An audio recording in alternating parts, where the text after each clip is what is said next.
Dunia saat ini adalah dunia VUCA yang bisa menjadi peluang, bahkan mungkin satu-satunya peluang yang kalau Indonesia tidak ambil, maka selamanya Indonesia akan menjadi middle income country yang dijebak di sini terus seterusnya. Middle income trap country adalah strategi negara asing untuk tidak membuat sebuah negara yang kaya sumber daya alamnya menjadi tidak bisa tumbuh. Tidak miskin, pastinya tidak kaya untuk jangka panjang. Negara Amerika Latin sudah merasakan sejak tahun 2000-an hingga saat ini. Ya begitu-begitu saja pendapatan negaranya. Tidak tumbuh kencang lagi, tapi turun naik. Argentina GDP per kapitanya itu $5.200 di tahun 2005. Di tahun 2020, $8.200.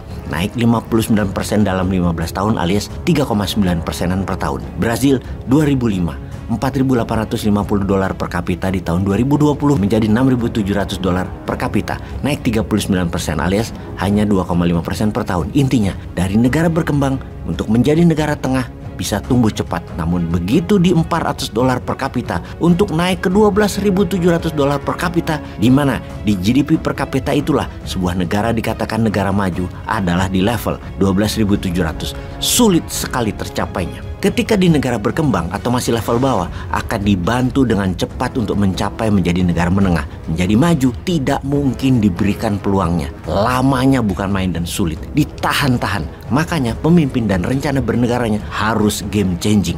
Itulah yang harus Indonesia lakukan. Kita saat ini dijebak di 4.000-an sampai 10.000-an per kapitanya. Diusahakan selamanya. Dijebaknya dengan dua hal. Tidak boleh jadi negara produsen atau penghasil sesuatu yang dibutuhkan ke level dunia dan selalu harus berhutang pada negara besar, terutama hutang dolar. Karena syarat untuk menjadi negara maju ya cuma dua, dan keduanya tidak boleh dimiliki negara yang sedang di-trap, terutama sampai sumber daya alamnya habis. Syarat pertama untuk menjadi negara maju adalah tidak berhutang pada mata uang negara lain dan produksi meningkat sejajar dengan uang beredar. Di Indonesia levelnya adalah tingkatkan produksi dalam negeri 3,5 kali lipat dari kapasitas produksi saat ini. Kalau Indonesia mau berdikari, produksi pangan, bahan baku industri, bahan setengah jadi, bahan jadi, finish produk, ketahanan pangan, ketahanan energi, dan lain sebagainya harus dibangun. Ingat, syarat menjadi negara maju yang kedua adalah jadi negara produsen. Dan kalau Indonesia jadi negara produsen bisa kalah itu Tiongkok dan Amerika. Karena itu Indonesia tetap harus dieksploitasi. Yang produksi hanya investasi asing saja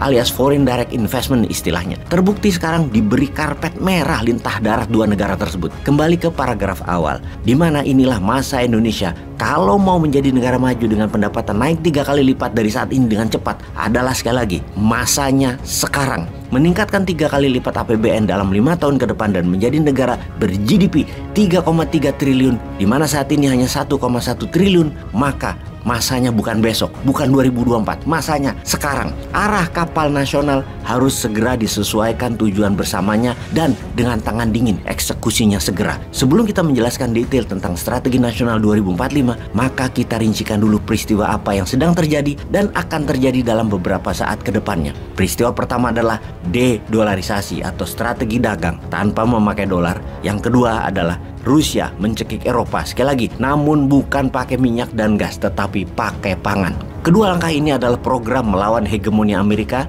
dan Barat yang terbukti tidak membuat kaya dunia, tapi malah feed the ego pihak Barat, hanya memuasi nafsu pihak Barat, bukan makin membuat mereka sadar akan masalah kemanusiaan, namun malah mengeksploitasi manusia dan negara lain. Makanya Rusia adalah musuh hegemoni Barat. Kunci utamanya adalah melawan dengan menyetop pemuas ego pihak Barat. Kita perdalam topik pertama. Kita semua tahu sejak tahun 1971 dolar dipakai untuk transaksi minyak Saudi dan sejak saat itu multiplikasinya melebar karena semua negara butuh minyak, maka mereka butuh dolar. Hingga mencapai puncaknya dipakai sekitar 90%-an transaksi di dunia ini di tahun 2010-2015.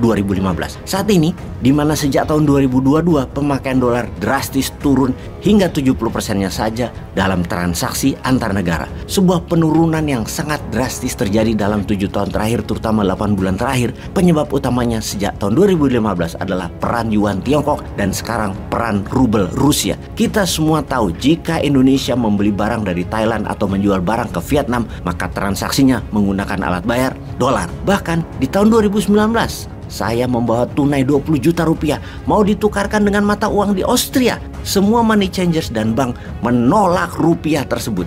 Mereka bertanya, ada dolar Amerika atau dolar Singapura? Gila, rupiah nggak dianggap, bahkan nggak dikenal. Jadi, dolar adalah transaksi mata uang utama. Karena ujung-ujung dari dolar yang Indonesia punya dan harus punya adalah untuk membayar hutang dolar dan untuk membeli BBM. Ini sekali lagi, karena sistem keuangan Indonesia masih pakai utang asing terutama dolar dan tidak independen energi, tidak independen pangan, tidak independen pupuk, tidak independen kesehatan, dan banyak lagi Indonesia yang tidak independen. Kita harusnya mulai mencontoh Rusia dan Yuan, di mana keduanya dulu bertransaksi pakai dolar, namun sekarang dedolarisasi, memakai mata uang negaranya masing-masing. Transaksi Gazprom yang dibeli oleh Tiongkok pakai rubel dan yuan dibagi 50-50 split. Kontrak gas Tiongkok dan Rusia sejumlah 15 juta kubik meter di tahun 2019 yang akan dideliver tahun ini semua sudah dedolarisasi.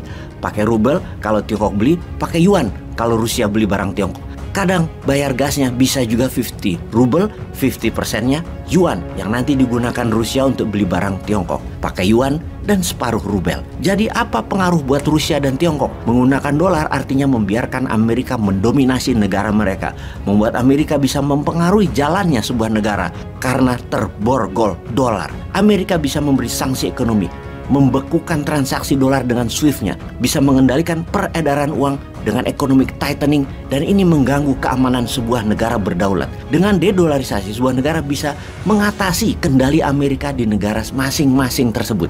Menariknya adalah Rusia sudah melakukan ini sejak tahun 2014. Fakta data adalah 90% transaksi di negara-negara BRIC, yaitu Brazil, Rusia, India, dan Cina, sesama mereka dulu pakai dolar.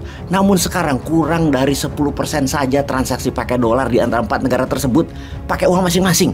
Oke sahabat, semoga informasi singkat ini bisa menjadi bahan pemikiran bernegara ke depannya. Stop hutang dengan bergantung memakai mata uang asing. Hutang pakai rupiah saja, pakai mata uang negara sendiri saja. Itu saja simpelnya. Itu kalau bangga dengan rupiah loh. Karena itu kita heran, berani ngutang mata uang asing. Kenapa nggak berani berhutang pada mata uang rupiah sih?